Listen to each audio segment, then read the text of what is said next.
ఏదైనా మాట్లాడితే నేను లోకల్ కాదంటాడు. ఏవయ్యా పవనాలు, నువ్వు ఎక్కడ పుడితే ఏమిటి, ఎక్కడ పెరిగితే ఏమిటి? పిఠాపురానికైతే నువ్వు నాన్ లోకలనే కదా. అదే కదా సీఎం జగన్ చెప్పింది. అందులో తప్పేముంది అసలు? సంబంధం లేకుండా సీఎం జగన్ గారి తాతగారిపై అవాకులు చవాకులు పేలుతున్నావే.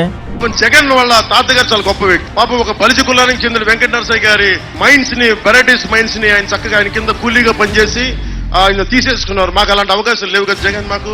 అసలు నీ ఆరోపణలకు ఏమైనా ఆధారాలు ఉన్నాయా? పిచ్చిగా వాగుతూ నోటుకొచ్చింది వాగడమే నీ చిల్లర రాజకీయమని అందరికీ తెలుసు. అసలు నీ మాటలను పట్టించుకునే నాదుడు ఎవ్వరూ మన రాష్ట్రంలో లేరు అని కూడా నీకు తెలుసు. అందుకే నీ ఫ్రస్ట్రేషన్ తోనే ఇలా పిచ్చివాగుడు వాగుతున్నావు.